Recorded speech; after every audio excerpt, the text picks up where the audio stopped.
الحمد لله الذي أنزل على عبده الكتاب ولم يجعل له عوجا وتبارك الذي جعل في السماء بروجا وجعل فيها سراجا وقمرا منيرا وأشهد أن لا إله إلا الله وحده لا شريك له وأشهد أن سيدنا ومولانا محمدا عبده ورسوله أما بعد فأعوذ بالله من الشيطان الرجيم بسم الله الرحمن الرحيم لقد جاءكم رسول من أنفسكم عزيز عليه ما عنتم حريص عليكم بالمؤمنين رؤوف رحيم صدق الله مولانا العظيم مولاي صل وسلم دائما أبدا على حبيبك خير الخلق كلهم. قابل احترام و تکریم صدر مجلس، میرے محترم بزرگوں اور عزیز دوستوں، تنظیم اہل سنت والجماعت کے زیر اہتمام منعقد ہونے والے مختلف مساجد اور مقامات پر جلسوں میں سے آج بھی ہم اور آپ ایک جلسے میں حاضر ہیں. شاید کہ چند سالوں سے یہیں پر بندہ ناچیز کی حاضری ہوتی ہے.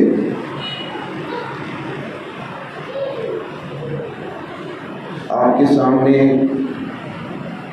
مختلف اوقات میں سیرت طیبہ کے حوالے سے مختلف عنوانات سے گفتگو ہو چکی ہے.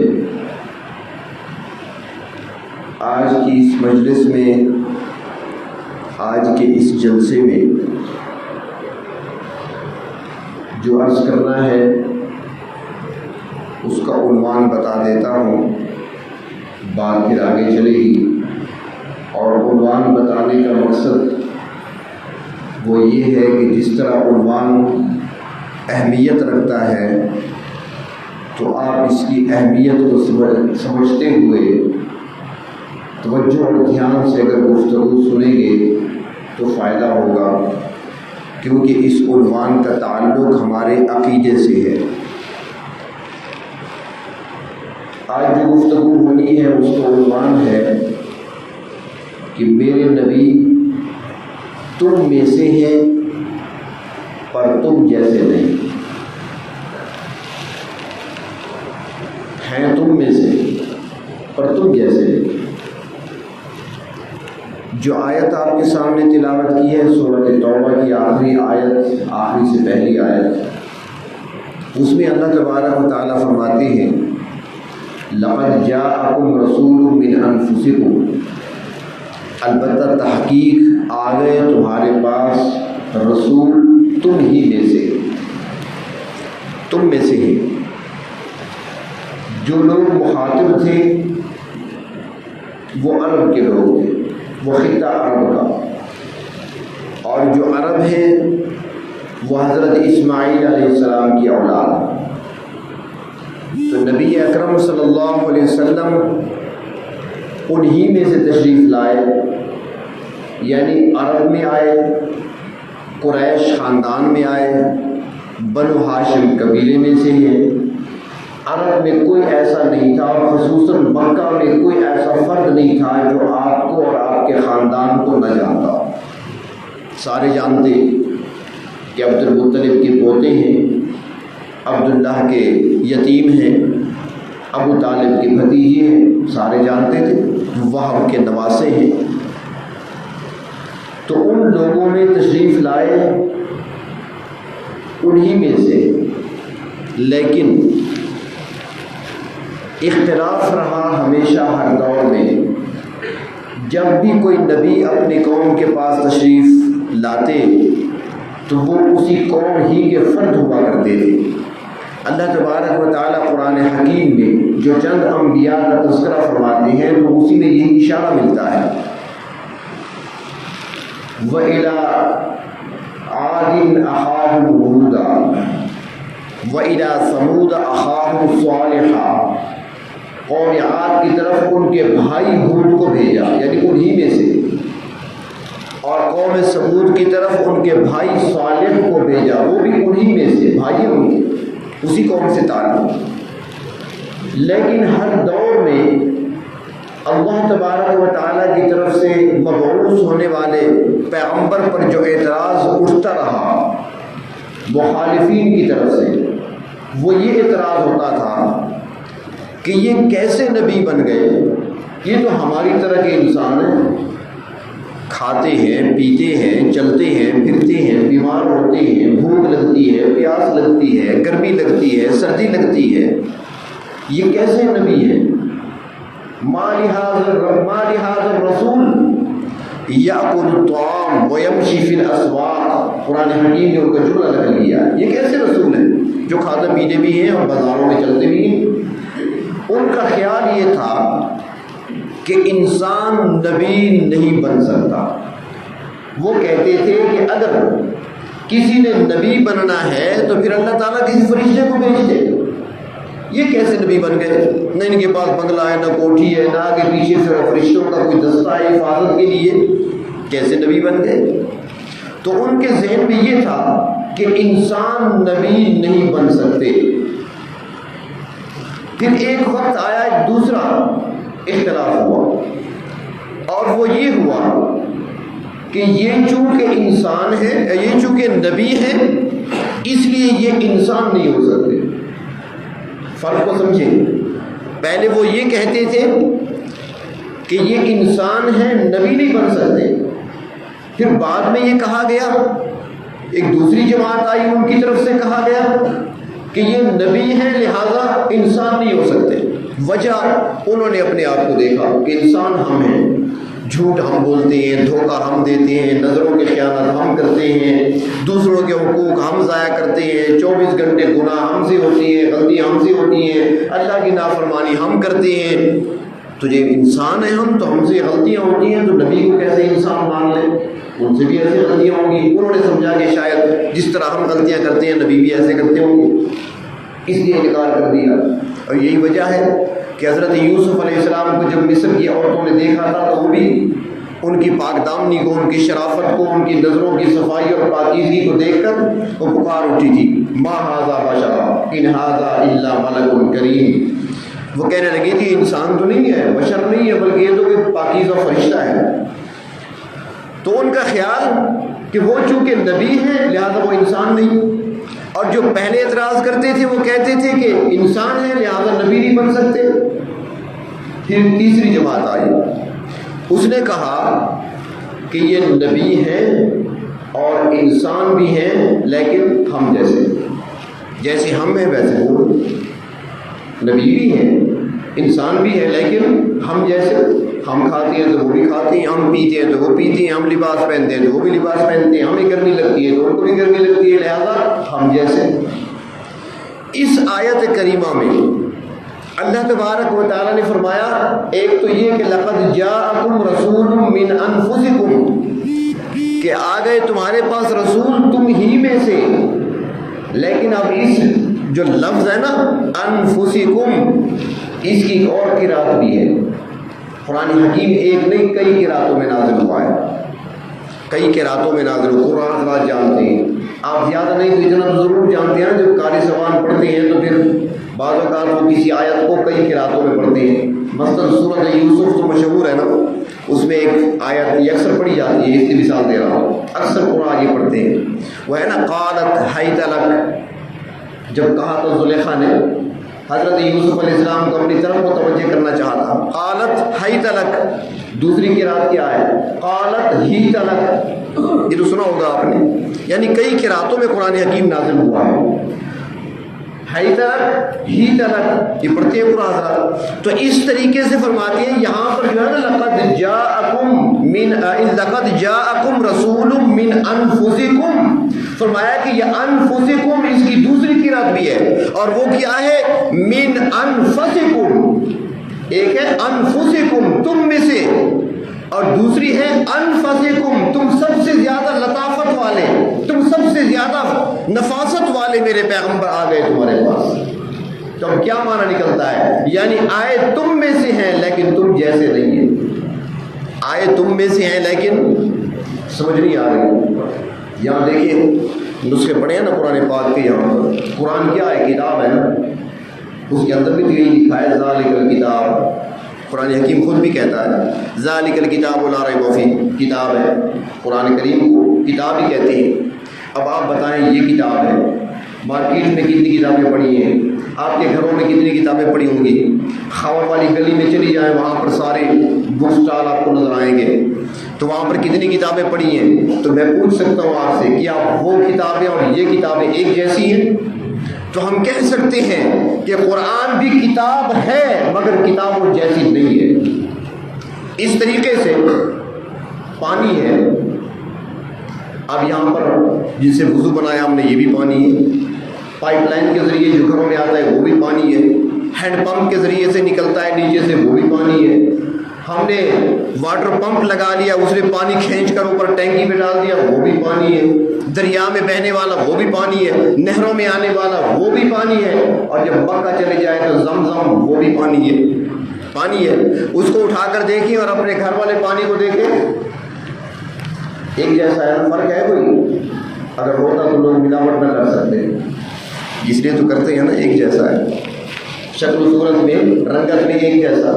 تو اب یہ بھی پانی ہے، زمزم بھی پانی ہے، لیکن کیا وہ پانی ان پانیوں جیسا ہے؟ تو دنیا پکار اٹھے گی کہ زمزم ہے پانی لیکن پانیوں جیسا نہیں ہے. دنیا میں بڑے بڑے پہاڑ بھی ہیں، چٹانیں بھی ہیں، پتھر بھی ہیں، کالے بھی ہیں، نیلے بھی ہیں، سبز بھی ہیں، سفید بھی ہیں، ان میں سے قیمتی بھی ہیں، سنگ مرمر بھی ہے. اسی کے اندر وہ پتھر بھی ہیں جن کو لوگ انگوٹھیوں میں استعمال کرتے ہیں، ان میں عقیق بھی ہے، مرجان بھی ہے، اور بھی ہے، خوبصورت بھی ہے پتھر، ہر قسم کے پتھر موجود ہیں، سارے پتھر. لیکن جو بیت اللہ میں نصب ہے کالے رنگ کا جس کو حجر اسود کہتے ہیں وہ بھی پتھر ہے تو وہ بھی پتھر، لیکن کیا وہ پتھر ان پتھروں جیسا ہے؟ تو سارے مسلمان پکار اٹھیں گے ہے پتھر لیکن پتھروں جیسا نہیں ہے. اس طرح میرے نبی بشریت میں انسان ہے لیکن انسانوں جیسے نہیں ہے. ایک مرتبہ نبی اکرم صلی اللہ علیہ وسلم نے روزے رکھنا شروع کر دیے، صوم وصال، یعنی بغیر افطاری کے، افطار کیے بغیر روزے پر روزہ.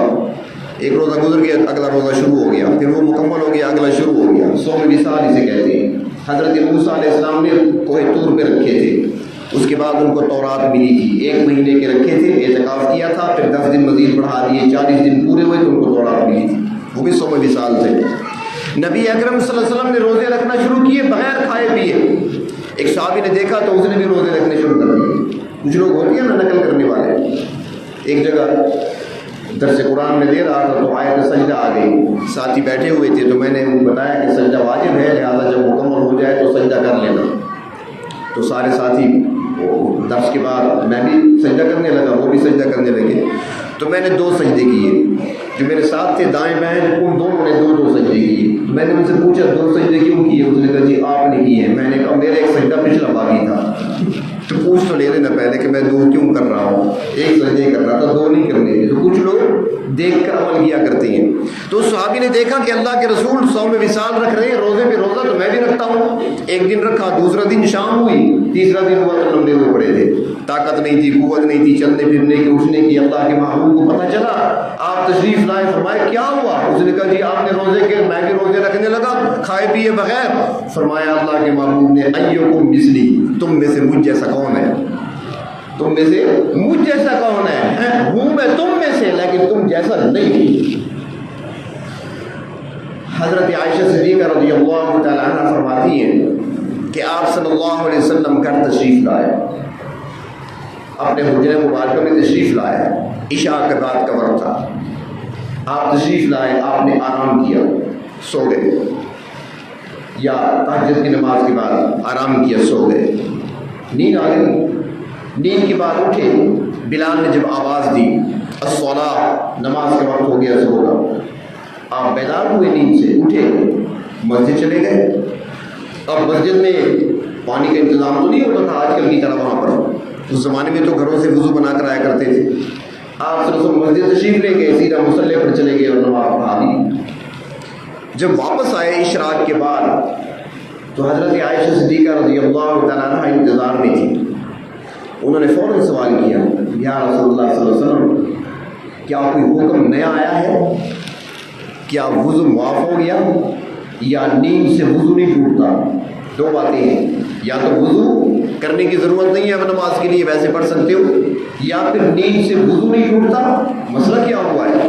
آپ نے فرمایا عائشہ کیوں پوچھ رہی ہو ایسا؟ حضرت عائشہ صدیقہ نے عرض کیا کہ آپ سو گئے تھے، میں دیکھ رہی تھی، آپ نیند میں تھے، آپ بیدار ہوئے، مسجد تشریف لے گئے، آپ نے نماز پڑھائی، آپ نے تو وضو نہیں بنایا۔ اللہ کے رسول نے فرمایا عائشہ جس طرح تمہیں نیند آتی ہے مجھے بھی نیند آتی ہے، جس طرح تم تھک جاتے ہو میں بھی تھک جاتا ہوں، جس طرح تم سوتے ہو میں بھی سوتا ہوں، لیکن فرق یہ ہے تنام عینی ولا ینام قلبی، ہماری آنکھیں سوتی ہیں دل جاگتا رہتا ہے، میں تم میں سے ہوں پر تم جیسا نہیں ہوں۔ نعرہ تکبیر، ہے انسانوں میں سے لیکن عام انسانوں جیسے نہیں ہے، مقام آپ کا بہت بلند ہے، انسان کی عقل کی وہاں تک رسائی نہیں ہے۔ کوئی کہے بھی آپ دیکھتی ہیں ہم بھی دیکھتے ہیں، ٹھیک ہے آپ دیکھتی ہیں اور وہ بھی دیکھتے تھے، ٹھیک ہے، اور تم کیا دیکھتے ہو؟ دیوار کے پار نظر آتا ہے کچھ؟ نہیں نظر آئے گا، دیوار سامنے آ گئی، اس کے پار ہمیں کچھ نظر نہیں آ رہا۔ مکے والے بھی کہہ رہے تھے دیوار کے پار نظر کچھ نہیں آتا ہمیں، پردے کے پار کچھ نہیں نظر آتا، جب نظر نہیں آتا تو دیکھو رو بیٹھے مکہ میں ہیں اور خبریں تمہیں مسجد اقصیٰ کی بتا رہے ہیں، کھڑکیاں بھی گنوا کر دے دی، وہاں کے ستون اور وہاں پر جو دروازے اور کھڑکیاں ہیں سب کچھ تمہیں گن گن کر بتا دیا، بیٹھے مکہ میں ہیں اور بتا حال مسجد اقصیٰ کر رہے ہیں، تو جان لو کہ وہ تم میں سے ہیں پر تم جیسے نہیں ہیں۔ مکہ والے اعتراض کرتے، عقل سے سوچتے، عقل کو استعمال کرتے تو ان کو سمجھ آ جاتی کہ وہ سفر جو مکہ کے تاجر لوگ تجارت کے لیے کیا کرتے تھے، مکہ سے چلتے تھے فلسطین تک جاتے تھے، شام تک جاتے، 1 مہینے کا سفر تھا، 1 مہینے میں سفر طے کیا کرتے تھے، اور اللہ کے محبوب نے رات کے ایک لمحے میں وہ سفر طے کر کے دکھا دیا، تو بتا دیا کہ میں تم میں سے ہوں پر تم جیسا نہیں ہوں۔ ایک مرتبہ نبی اکرم صلی اللہ علیہ وسلم نماز پڑھا رہے تھے، نماز کون سی؟ سورج گرہن ہوا، تو سورج گرہن ہونے پر آپ نے نماز پڑھائی، لمبی نماز، لمبا قیام فرمایا، لمبا رکوع فرمایا، لمبا سجدہ فرمایا۔ جب نماز سے فارغ ہوئے تو سورج آزاد ہو چکا تھا، روشنی پھیل چکی تھی، تو اس دوران نماز پڑھاتے ہوئے آپ صلی اللہ علیہ وسلم آگے کی طرف جھکے، جس طرح بندہ رکوع کرتا ہے اس طرح آگے کو جھکے، پھر سیدھے ہو گئے۔ صحابہ کرام جو پیچھے کھڑے تھے نظر پڑ گئی، دیکھ لیا۔ جب نماز مکمل ہوئی تو آگے آتے ہیں، عرض کرتے ہیں اللہ کے محبوب آج ہم نے ایک نئی بات دیکھی ہے، تو ہر بات پوچھا کرتے تھے کہ ایسا کیوں ہوا، ایک نئی بات دیکھی ہے۔ آپ نے فرمایا وہ کیا دیکھا؟ انہوں نے کہا آپ نماز میں آگے کی طرف جھکے کچھ دیر اور پھر واپس سیدھے ہو گئے، وہ کیا تھا؟ آپ نے فرمایا ہاں جب میں نماز میں کھڑا تھا تو جنت میرے سامنے آ گئی، اور جنت میں لگے ہوئے انگوروں کے خوشے بالکل قریب آ گئے، میں آگے جھکا، میں تمہارے لیے انگوروں کا خوشہ توڑنا چاہتا تھا، میں نے ہاتھ بڑھایا پھر پیچھے ہٹ گیا، اس لیے کہ ایمان بالغیب نہیں رہے گا۔ اب تو اللہ نے فرمایا نا کہ میں نے تمہارے لیے وہ نعمتیں تیار کر رکھی ہیں جو نہ کسی آنکھ نے دیکھی ہے، نہ کسی کان نے اس کے بارے میں سنا ہے، نہ کسی کے دل پر اس کے بارے میں خیال گزرا ہے۔ اب تو غیب کی چیزیں ہیں، اگر میں خوشہ توڑ لیتا تو وہ غیب نہ رہتا، اس لیے چھوڑ دیا، اور ساتھ فرمایا اگر میں وہ خوشہ انگور کا توڑ دیتا تم قیامت تک کھاتے رہتے، وہ کبھی ختم نہ ہوتا۔ کھڑے مصلی پر ہیں، نظارے جنت کے ہو رہے ہیں، تم میں سے ہیں پر تم جیسے نہیں ہیں۔ ہمیں دیوار کے پار نظر نہیں آتا، وہ مصلی پہ کھڑے ہو کر جنت کے انگوروں کے خوشوں کو دیکھ رہے ہیں۔ ایک مرتبہ آپ صلی اللہ علیہ وسلم جب جماعت کھڑی ہو رہی تھی، نماز صف درست کی جا رہی تھی، تو اللہ کے محبوب صلی اللہ علیہ وسلم نے اپنے صحابہ کی طرف رخ پھیر لیا اور رخ کر کے فرمانے لگے میرے صحابہ صفوں کو سیدھا کر لیا کرو، صفوں کو سیدھا کر لیا کرو، قسم ہے اس ذات کی جس کے قبضہ قدرت میں میری جان ہے، میں اپنے پیچھے بھی ویسے دیکھتا ہوں جیسے آگے دیکھتا ہوں۔ تو بتا دیا کہ تم میں سے ہیں پر تم جیسے نہیں ہیں، نبی ہیں، رسول ہیں، مقام رسالت پر فائز ہیں، تاج نبوت پہنے ہوئے ہیں، بظاہر انسان نظر آتے ہیں، بھوک بھی لگتی ہے، اگر کوئی صحابی پیٹ پر پتھر ایک باندھے ہوئے ہے تو آپ کے مبارک پیٹ پر 2 پتھر بندھے ہوئے ہیں، اگر کوئی سوتا ہے تو آپ بھی سو جاتے ہیں، اگر کسی کو نیند آتی ہے تو آپ کو بھی آتی ہے، کسی کو سردی گرمی لگتی ہے تو آپ کو بھی لگتی ہے، لیکن اس سب کے باوجود انسانوں جیسے نہیں ہیں۔ زمین پر کھڑے ہیں، زمین پر کھڑے ہیں، انگلی کا اشارہ اوپر کی طرف کر دیں چاند ٹکڑے ہو جاتا ہے، وہی انگلی نیچی کر دیں تو پانی کی نہر جاری ہو جاتی ہے۔ انسانوں میں سے ہیں لیکن انسانوں جیسے نہیں ہیں۔ ہم بھی سنتے ہیں، ہمارے کان اللہ نے دی ہے، قوت سماعت ہمیں بھی اللہ تبارک و تعالیٰ نے عطا فرمائی ہے، آپ کو بھی قوت سماعت دی ہے، لیکن ہماری سماعت کیا ہے، آپ کی قوت سماعت کیا ہے؟ آپ تشریف لے جا رہے ہیں، راستے میں جاتے ہوئے آپ رک گئے، فرمایا میرے صحابہ کچھ سن رہے ہو؟ عرض کیا آقا ہم تو کچھ نہیں سن رہے۔ فرمایا 2 قبریں ہیں، دونوں کو عذاب ہو رہا ہے، میں اپنے کانوں سے سن رہا ہوں۔ عالم دنیا میں ہیں، عالم برزخ میں ہونے والے عذاب کو سن رہے ہیں۔ مسجد میں بیٹھے ہیں، ایک آواز آئی، آپ نے فرمایا جانتے ہو آواز آئی ہے کس چیز کی آواز تھی؟ عرض کیا آقا نہیں معلوم۔ فرمایا ایک پتھر 500 سال پہلے جہنم میں گرایا گیا تھا، آج وہ جہنم کی تہ میں پہنچا ہے، اس کی آواز ہے۔ بیٹھے کہاں پہ ہیں، حال کہاں کا بتا رہے ہیں؟ تو ساری دنیا کو بتایا جا رہا ہے کہ تم میں سے ہیں پر تم جیسے نہیں ہیں۔ اس لیے اللہ تبارک و تعالیٰ نے بتا دیا کہ نبی انسانوں میں سے ہی ہوتے ہیں، اور پھر انسانوں میں سے ہونے کے باوجود عام انسانوں جیسے نہیں ہوتے، ان کا مقام مرتبہ بلند ہوا کرتا ہے، ان کی شان و عظمت بلند ہوا کرتی ہے، وہ انسانوں میں رہتے ہوئے انسان ہونے کے باوجود بھی وہ انسانوں جیسے نہیں ہوا کرتے۔ نبی اکرم صلی اللہ علیہ وسلم مدینہ منورہ میں اطلاع ملی، حبشے کا بادشاہ اسحما جس کا نام تھا، نجاشی لقب تھا، کہ نجاشی فوت ہو گیا۔ اطلاع دینے والے کون ہیں؟ جبریل امین ہے۔ باقی تو فون کا رابطہ نہیں تھا، موبائل کا زمانہ نہیں تھا، جبریل امین آ کر اطلاع دیتے ہیں اللہ کے محبوب نجاشی فوت ہو گیا۔ آپ نے فرمایا جبریل وہاں کوئی جنازہ پڑھانے والا ہے؟ فرمایا نہیں، جنازہ پڑھانے والا کوئی نہیں۔ نجاشی مسلمان ہو گیا تھا لیکن وہاں پر باقی ساری عیسائیت تھی، جو مسلمان وہاں پر ہجرت کر کے گئے ہوئے تھے تقریباً واپس آ گئے تھے مدینہ منورہ۔ تو آپ نے فرمایا جبریل اب کیا کرنا ہے؟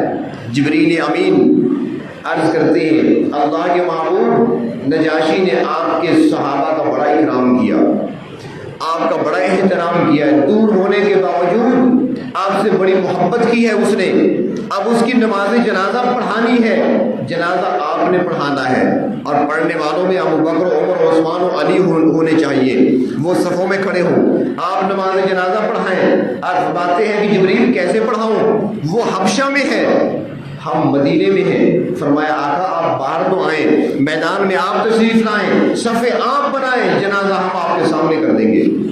آپ باہر تشریف لاتے ہیں، مسجد نبوی سے تھوڑا باہر نکلے نا باب السلام سے، بالکل سامنے چھوٹی سی مسجد ہے، بلکہ 2-3 مسجدیں بنی ہوئی ہیں، اس میں ایک مسجد حمامہ ہے، یہ وہی جگہ ہے۔ آپ یہاں پر کھڑے ہوئے، صحابہ کرام نے صفیں سیدھی کر لی، آپ کھڑے مدینے میں ہیں اور نظر نجاشی کا جنازہ حبشے میں آپ کو آ رہا ہے۔ تو یہ ثابت ہوتا ہے کہ انسانوں میں سے ہیں پر انسانوں جیسے نہیں ہیں۔ اللہ نے جو مقام دیا ہے وہ بہت بلند مقام عطا فرمایا، اس کا ہم سوچ ہی نہیں کوئی اس کے بارے میں تصور ہی نہیں کر سکتا. انسانوں میں سے پر انسانوں جیسے نہیں.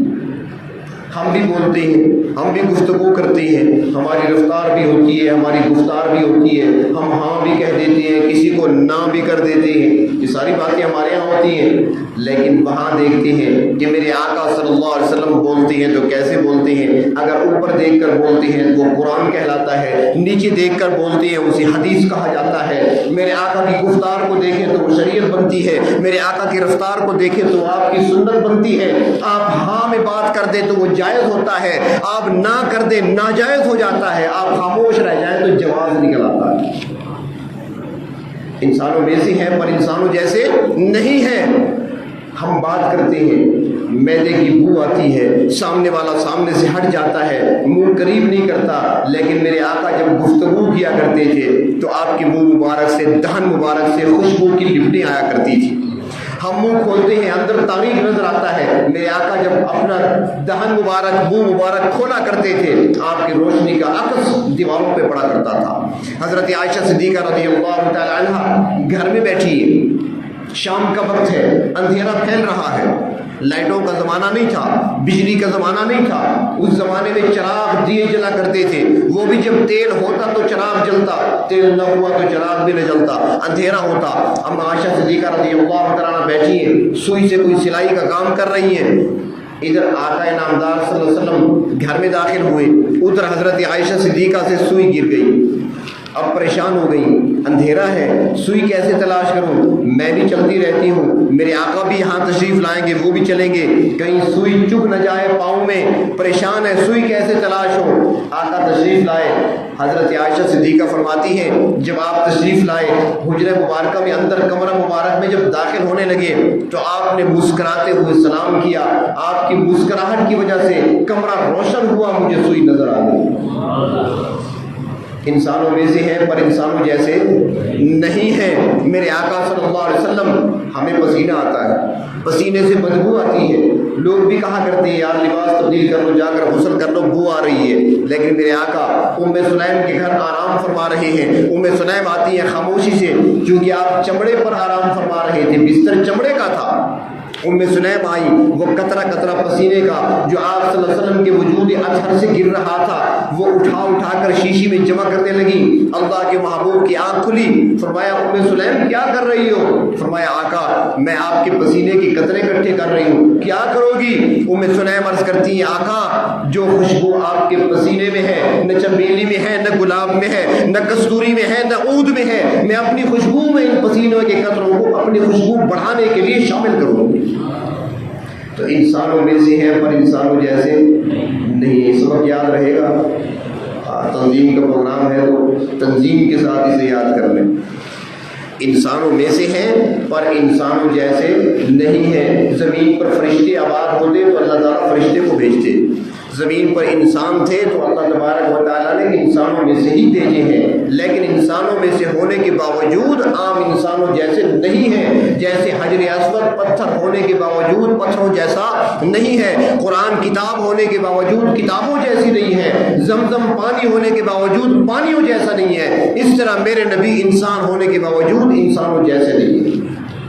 اور دوسری بات یہ ہے کہ اللہ تبارک و تعالیٰ نے ہم پر احسان فرمایا کہ اپنے محبوب جناب نبی کریم صلی اللہ علیہ وسلم کی امت میں پیدا فرمایا. یہ بہت بڑا احسان ہے، اس احسان کا ہم شکر ادا نہیں کر سکتے. اور پروردگار عالم نے قرآن حکیم میں ارشاد فرمایا کہ ان تعدوا نعمت اللہ لا تحصوها. اللہ تعالیٰ کی جو نعمتیں ہیں تم پر، بارش کی طرح برستی ہوئی نعمتیں، اگر تم اللہ کی نعمتوں کو شمار کرنا چاہو تو شمار نہیں کر سکتے. اللہ کے علم میں تھا کہ ترقی کا زمانہ آئے گا، الیکٹرانک کا دور آئے گا، آلات ہوں گے الیکٹرانک، کمپیوٹر بھی ایجاد ہوگا اور وہاں پر اربوں کا حساب بھی کیا جا سکے گا. وہاں پر اللہ کے علم میں تھا ایک وقت آئے گا، ہو سکتا ہے کہ ستاروں کی گنتی ہو جائے، ہو سکتا ہے کہ صحرا میں بکھرے ہوئے ریت کے ذرات کو گن لیا جائے، ہو سکتا ہے کہ بارش کے نازل ہونے والے قطروں کو شمار کر لیا جائے. لیکن اللہ نے فرمایا ساری چیزیں شمار ہو سکتی ہیں، میری نعمتوں کو تم شمار نہیں کر سکتے. لیکن اتنی نعمتیں دینے پر کسی ایک نعمت پر اللہ تعالیٰ نے احسان نہیں جتلایا. ہمیں وجود دیا، ہمیں زندگی دی، ہمیں جسم دیا، ہمیں دیکھنے کو آنکھیں دی، سننے کو کان دیے، بولنے کو زبان عطا کی، سوچنے کو عقل عطا فرمائی، چلنے کو پاؤں، پکڑنے کو ہاتھ دیے، کھانے کو منہ دیا، ہضم کرنے کو معدہ دیا، بولنے کو زبان دی، لیکن اللہ تعالیٰ نے احسان نہیں جتلایا. ہمیں رہائش کے لیے مکان دیا، ستر چھپانے کے لیے لباس دیا، لوگوں میں عزت دی، مقام دیا، ساری مخلوق میں سے ہمیں اشرف المخلوقات بنایا، احسان نہیں جتلایا.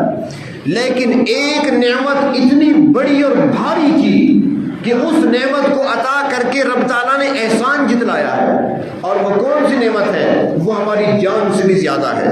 وہ اتنی بڑی نعمت ہے جو جتنی نعمتیں ہمیں حاصل ہیں، چاہے روحانی ہے، چاہے وہ جسمانی ہے، چاہے وہ اندرونی ہے، چاہے وہ بیرونی ہے، وہ ظاہری ہے یا باطنی ہے، جتنی نعمتیں حاصل ہیں تمام نعمتوں میں سے ایک نعمت ایسی ہے، اتنی بڑی ہے کہ رب تعالیٰ نے بھی احسان جتلایا. اور وہ کون سی؟ فرمایا لقد من اللہ علی المؤمنین اذ بعث فیہم رسولا. فرمایا کہ ایمان والوں پر میرا احسان ہے کہ میں نے اپنے محبوب کو ان میں بھیجا ہے. یہ اتنی بڑی نعمت ہے تو اس نعمت کی ہم نے قدردانی کرنی ہے، اس نعمت کی ہم نے قدر کرنی ہے. اور قدر کیا ہے کہ ہم نے ان کی اتباع کرنی ہے. ہمارے لیے وہ آئے، نمونہ بن کر آئے.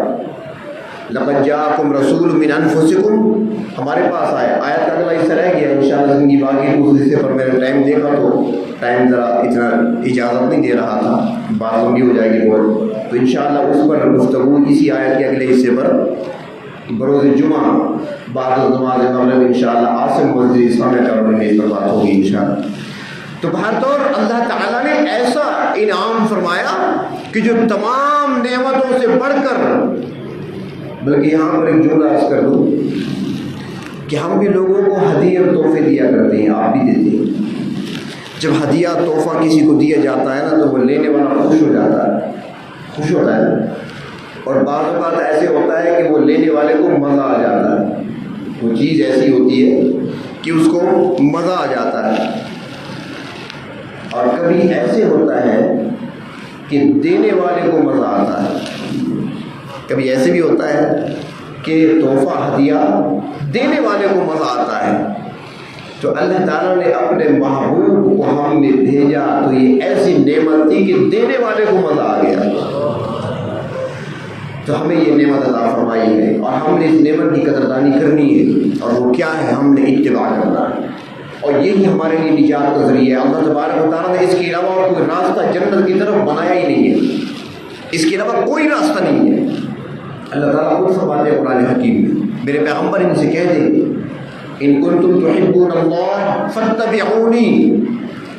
اگر اللہ کی محبت، اللہ سے محبت کا دعویٰ ہے یا اللہ تک پہنچنا چاہتے ہو تو پھر راستہ کیا ہے؟ فاتبعونی، میرے پیچھے چلے آؤ، میری اتباع کرو. اس کے علاوہ کوئی راستہ نہیں ہے جو جنت کی طرف جاتا ہو.